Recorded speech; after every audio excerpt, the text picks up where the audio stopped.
everybody. How is everybody doing? Welcome again to Transgurus. My God, we are over 90,000 subscribers, 91,000. Well, And it's been absolutely incredible.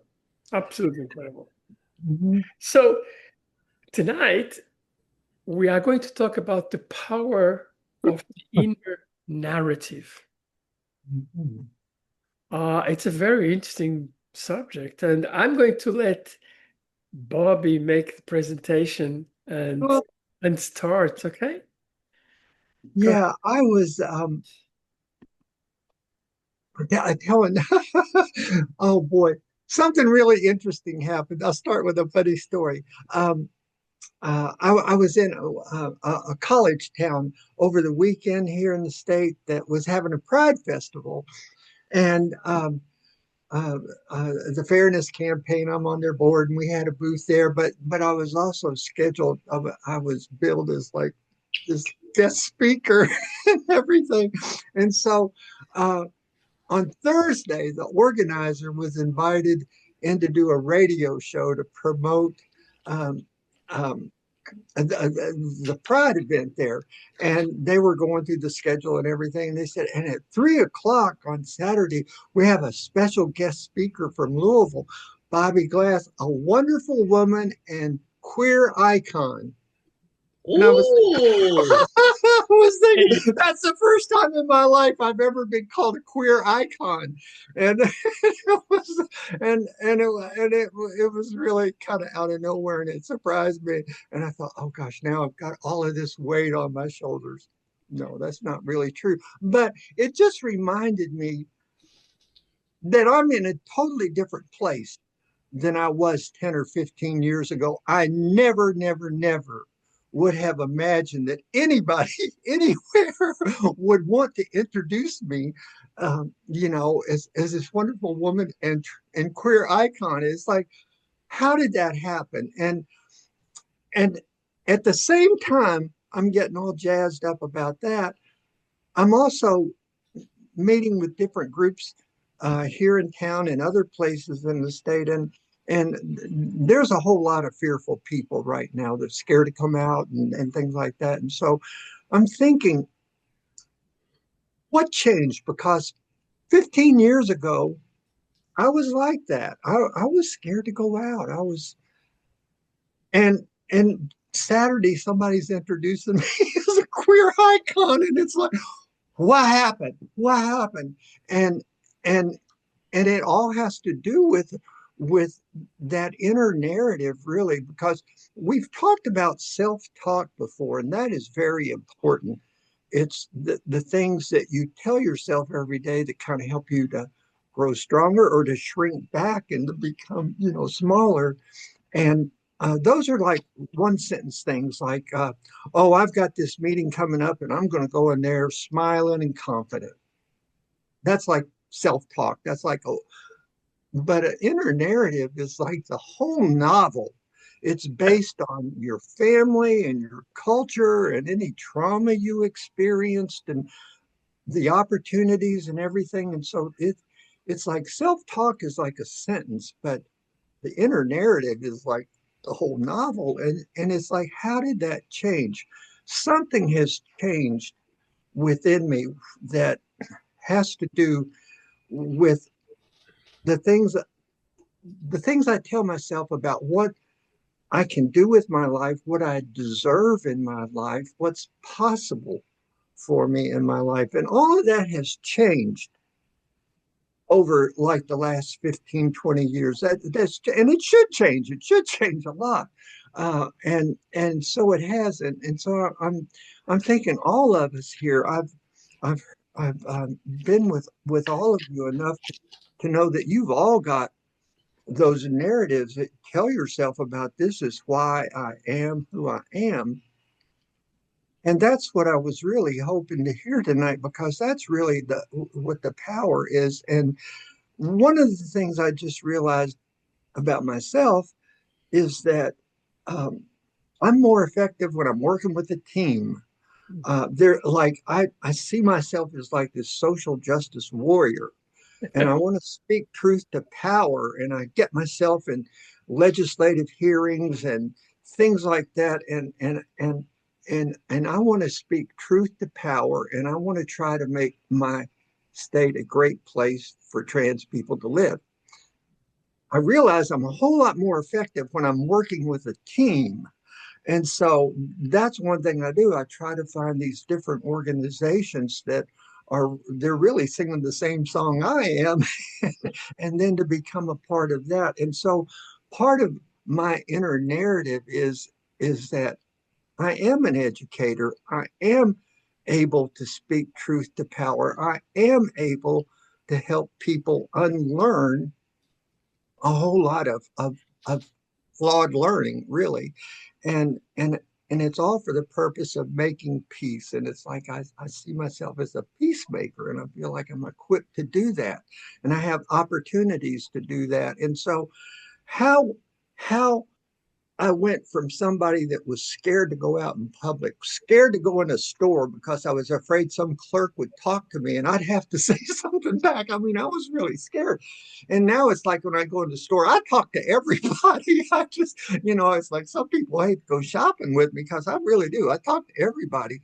And it's like, what are those changes? And that's and when I say I wanted to be part of a team, it's like that's what I love about Trans Gurus and get to hang out with the three of you every week because I learned so much from you. And my inner narrative is evolving because one of the teams I decided to join was you all. And so you have so much to offer our community and really the whole world. And so I wanted to hear more about how you've grown and how you have written that narrative of your life about this is who I am going to become. And I think there's some great stories here tonight. So with that little bit of introduction, I'll pass it back to you, Ella. Thank you very much. That's very, very interesting. Yeah. I think that we all learn from each other every week. It's a kind of it's a very special relationship that we have here. And I hope that this relationship goes as well to the people which are listening to us. Okay. Jimmy, would you like to go next? Yes, ma'am. So, Bobby, I like what you're saying, and all of us have our own way of contributing to our society. And I feel my job on the planet is to be a human lighthouse and to be an asset to to society as a whole. And there's the periods of growth are unending. When we're real young, you play in the kiddie pool. And then when you go into the pool, you stay in the shallow end. And eventually you're jumping off your roof into the deep end. So those those are the examples of the stages of life shown in a physical way. The same thing with emotional and spiritual and physical developments. It takes time to go from the kiddie pool to jumping off your roof to the deep end. That takes time. So enjoy the journey. And I think the narrative, we all tell our own story. Everyone's dealt a deck of cards. I think it's the personal responsibility to play that deck of cards to the best of our ability. And you learn the game as you go along. And not only do your cards change, but everyone else's cards change too throughout the course of the game. So life is constantly evolving, and I think it's how a big part of the life experience is how we interact with others in real time. We may think that we got a story, I got a narrative, I think I'm going to do all this. Hell, when I was younger, I knew something was up, but I couldn't put my finger on it. So I joined the Marines, make my living with a chainsaw.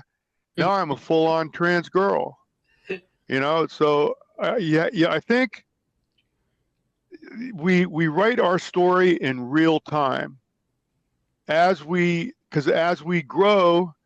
So you see things from the deep end of the pool that you can't see from the shallow end of the pool. So as we're growing, there's things that we haven't learned yet. There's things we haven't discovered, figured out, things we haven't realized. So we have to leave a tremendous amount of wiggle room with whatever trajectory we have in mind for our lives. Because as we develop, our our perspectives is going to change, our intelligence, our problem solving, everything is mutating at the same time. And it's how we adapt. And I know that there's certain key elements that I do in my life every day. Fitness is one of them. Spiritual practice is another. My soul, my heart and soul, I am a transgender Amazon warrior goddess. So all the decisions I make in my life, most of the decisions I make in my life support that realization. Fitness, being an asset to society, helping people, just being a human lighthouse. And the inner narrative, I just, when I do a tree report, like a tree inspection, like there's a property that's got trees on it, and I do an inspection of all the trees.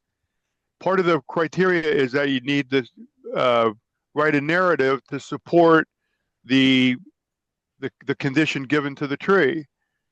And that same applies here. Our inner narrative is what do we tell ourselves that's in support of what we think our soul, from the depth of our soul. So I think we create our whole story based on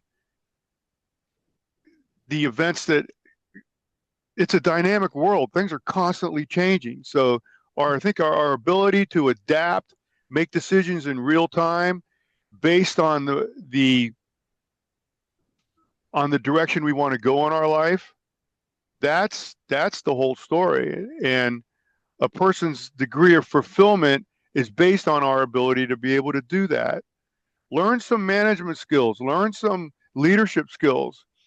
You got to have a certain amount of management skills to manage our lives in this dynamic world we find ourselves in. Leadership, not necessarily leading others, but leading ourselves. And discipline. It requires discipline to live in today's world. Otherwise, the world's just going to run you right over. Ella. Totally agree with you. Oops. Totally agree with you. Mrs. Raji. It's my turn. Well, first of all, I just want to say this is great stuff. Every week, I swear we come up with these topics, and just as we talk, things just organically take place. And I think we all learn from one another, and hopefully, there's viewers out there that are getting something from what we have to offer. So, I obviously we're growing, and I'm so happy about that. This topic really hit me because I think every single human being on the planet has a narrative. And I'll tell you, I sit here before you all today and I am every single thing I've been through. That includes the good, the bad, and the ugly. I'm all of it. It's got me to this point. However, I think when we talk about the inner narrative, we're talking about the negative, quote unquote, negative things that may have happened to us along the way, whether we were, we had abusive parents, or we were really bullied in school, or, when we decided to transition, we lost our job. I mean, I'm just like giving examples of things that, would be considered negative. And everyone has that story. I'm one that I've made my message in many instances, but I think it's okay to embrace the hardships, the negative experiences we've had. It's okay to do that, acknowledge it. But when you start to marinate in it and it becomes your story, your narrative, that's when I believe it can be detrimental to to us as people. Now, for me, Bobby, Dr. Bobby, you said something about you used to be terrified to go into the store because you were would be afraid that the salesperson would ask you a question and you'd have to speak. And I dealt with that, because of the things I had been through. I dealt with deal My thing was I would be fearful, not so much of people because I love people, but I would be afraid of the reactions that I would get from people, the negative ones. If they were positive, I wasn't afraid of them. It was only the negative ones. And how people were going to treat me, and if I was going to be beaten up again, because that's happened to me, all of that, the PTSD and the agoraphobia. But I love people. It was just more the fear of, oh my God, how are they going to react to me? Are they going to say some mean stuff? Are they going to, try to beat me up? And I've come so far, and I know that I've gone beyond that fear. I mean, like, I've basically lived life gallantly. I go out into the world and I walk with my head up high, and I am living life, um, and really happy about where I am, who I am, and my journey, the good, the bad, and the ugly. But I will say this: there are moments where that narrative, that negative narrative, will creep back in, and I have to work at it. Like, I believe I'm still a work in progress. Today, now I have a tendency to go like to the same places because people get to know me. I feel more comfortable. So, like, usually I go to the same gas station, the same supermarket, the same Walgreens, the same Dollar Tree. Because I'm a people person. So after a while, people get to know me, and I always say to know me is to love me, and so I feel more comfortable.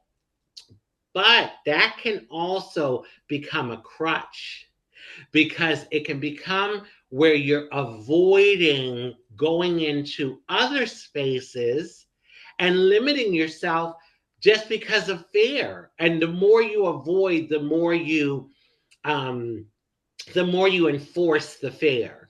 So today I was driving. I thought I had enough gas. And I said, "Oh, I'll make it back to my gas station before I run out." But the gas light came on, and I'm thinking, "Oh crap!" I went into my to the old narrative. Oh crap! I got to stop at a gas station, and and I've never been to this gas station, and what's going to happen, and are people going to eat that whole thing? And I stopped myself in the middle of it, and I'm like, Raji, don't even make that your narrative. Mhm. You've experienced wonderful experiences. You met people that love and embrace you and see your light. Think about that narrative. And so I saw a gas station. I pulled in. I was looking around. I kind of waited a few minutes to get out, but it was fine. I went in. I got my gas. I even bought a bag of nuts, cashews, and something to drink. I put gas in my car and I went along my merry way. So we can have narratives. We just want to be careful about holding on to the negative, quote unquote, negative narratives. All right, Ella, I'll send it back to you. Yeah, I totally agree with you. Yeah, this is a very interesting theme, because in a narrative, yeah, Jimmy is absolutely right. It's we are always changing. And by God, we are not the same ones when we were teenagers. Um, I had my rebellious moments when I was young. I was very rebellious because there was a very large misrepresentation between what I felt and what people expected from me. And it was a it was a very interesting experience because, well, it was together as well with at a time where there was a revolution in Portugal and lots of upheaval and lots of many things. And in that time, I really learned, first to respect everybody. And second, to believe in what you believe in and follow what you think. And throughout my life, that has always been a constant because believe me, when you change from country to country like I've done, you're always starting new. You're always the foreigner, the person which probably does not fit in completely, but in the end, I always try to, and this is part of my shaping of my identity is to fit in, to become myself. But the inner narrative sometimes it's quite difficult from time to time when you want to fit in a place where you have very little or very little knowledge about. And you are confronted with sometimes very large expectations. I'll never forget when I learned German because I was, coming to Switzerland. And my ex-father-in-law tells me in a very strong Swiss German, which is a dialect. In this house, we don't speak High German, we speak dialect German.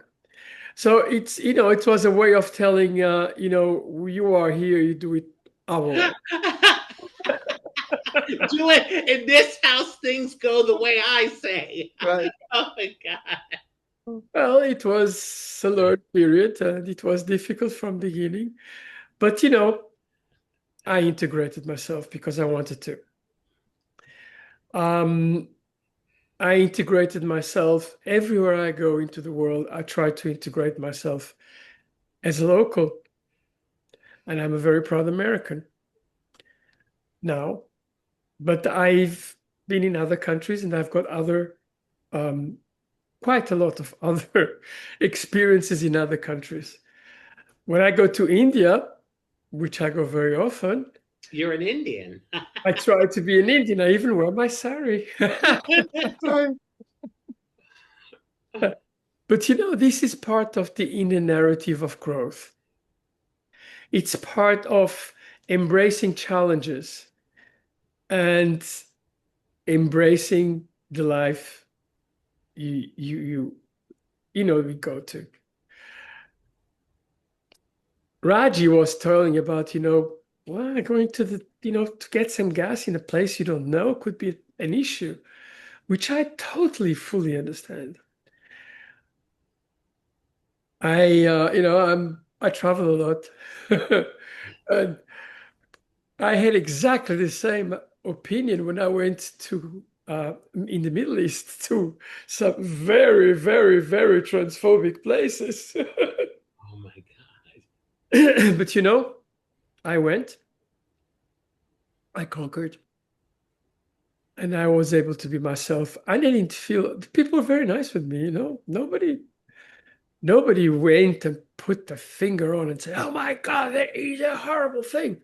Not at all like that. I just blended in and I was accepted the way I was. Sometimes our inner narratives can be very disloyal to yourself because you think of things which are destructive. And please don't do that. So let's go. We are a little bit late. We've talked a little bit more. So let's go a little bit faster now, please. Well, I just love hearing what you all are saying and how it helps me piece together some of the things that we have in common. And I was thinking about something Jimmy said months ago, um, about one of the first decisions that she had to make was does she live in a friendly universe or an unfriendly universe? Yep. And she decided she lives in a friendly universe. And I was just thinking how just that flavors your day-to-day experience. And then Raji's talking about going into this gas station, and it's I, I there's plenty of times when I drive over 1,000 miles a week and I never leave my state, and so I go to a lot of weird places. I mean, that's just part of it, and I never think about that because, like Jimmy believes she lives in a friendly world, I believe people to know me is to love me. I mean, I believe that anybody I interact with is going to like me. And I learned that. And I have worked with some very vicious children. I mean, I have taught kids that are already felons at 14 years old. They've killed somebody, they've raped somebody, they've committed armed robbery. They're dangerous, dangerous kids. And I get along great with them. I'm not a bit afraid because I go in there and it's like I'm teaching them how to read. It's like they don't know how, and they don't want to hurt me. And so I mean I just that's one thing I believe about myself. I'm not scared anymore of people knowing me because I believe they're going to like me, and that's something I tell myself. So, I think it's a very good thing to tell yourself. yeah. Jimmy, would you like to have some words? Sure. I think we're coming up on 30 minutes, so I'll just wrap it up with this.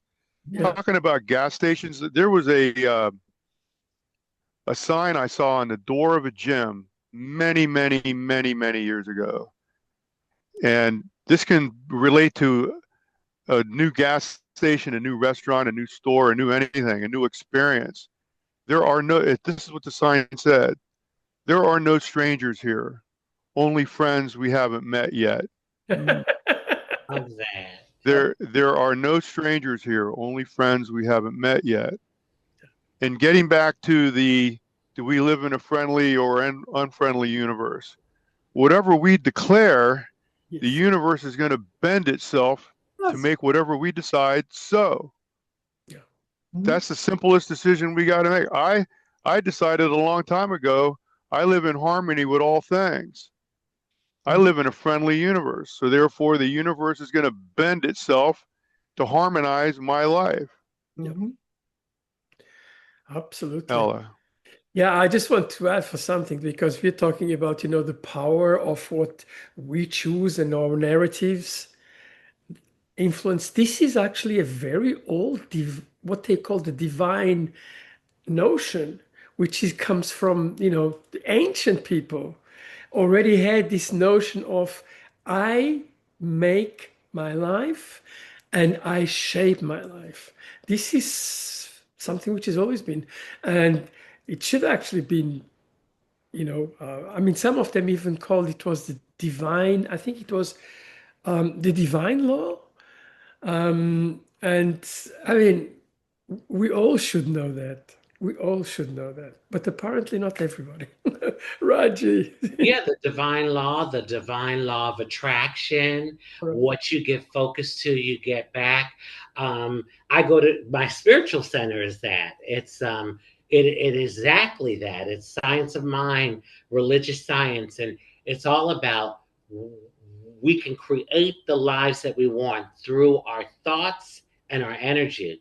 And it is true. I have been declaring that despite all of my trauma, if you will, I've been declaring that I'm in a world where I'm accepted and loved and embraced, and people see my light, and and so I see it. I see it even in the midst of times where there's opposition to it. I call it contrast. Today I went into the market. I had to go get some money orders. I walked in. Oh my God, the energy was thick. People were staring at me and I could feel the thick energy. And I'm like walking in, I had a smile on my face. And I'm like, just kind of like, with going along my merry, happy way. And so I get in line, and the woman in front of me, after a few minutes, she turns and she said, "How are you today?" Oh, And I said, I'm doing well. How are you? And we started talking, and I noticed other people that were giving me the look, like that, that thing, that kind of energy. They were looking, and it was almost like, oh my God, that lady's talking to her. And so I use that experience as, even in the midst of darkness there will be light. You can go somewhere and there'll be 20 people against you, but there's always going to be at least that one person, angel if you will, that will be in your corner, that will see your light, that will embrace you and show you love. So yes, we can create the lives and the yeah. narrative that we want, because we all are books. We all are books, and we have many chapters. So I want my book to be fabulous, especially towards the end. this the last few chapters, I want it to just be spectacular. Ella. Okay, let's So just. so hold on, Raji. So your interaction with that one person, your light was beaming. The other 20 that were giving you the odd looks, subconsciously open mouth, insert foot. Exactly. And that's what I felt. I was like, they were almost like, yeah. Those other 20 were psychologically embarrassed. Yeah. They, open mouth, insert foot kind of thing. Let's go. So that's what I mean about leading by example. You didn't have to say a word to 20 people. They all now have it. Those 20 more people in our population now have a true appreciation and understanding of a trans person. Yeah. So Mhm. thank you. Yeah. Sure. Thank you. And thank all of you here. I mean, I just love these moments together. Let's make a last round, please. The last words for today. Bobby, go ahead. Well, I think what I'm hearing from all of you is we are a gift. We are a gift. We are. And Or to to be afraid, to live in fear is so counterproductive. So just just believe you're a gift. Believe people are going to enjoy getting to know you. So that's it. Raji? Well, I'll just say that, the mere fact that we were born into life gives us our birthright to be here. So no matter who you are, where you're So true. from, you know, we all belong here. So know that to the depths of you, and live your life to the fullest. Ella. Jimmy, your last words. Just be the light that we seek. Yes. Yes, I think that a nice little beam of light is very important for everybody. Anyway, with those words, thank you very, very, very much for watching Transgurus again. And we'll see you next week, okay? Bye, everybody. Bye. Namaste. Namaste. Bye. Love, peace,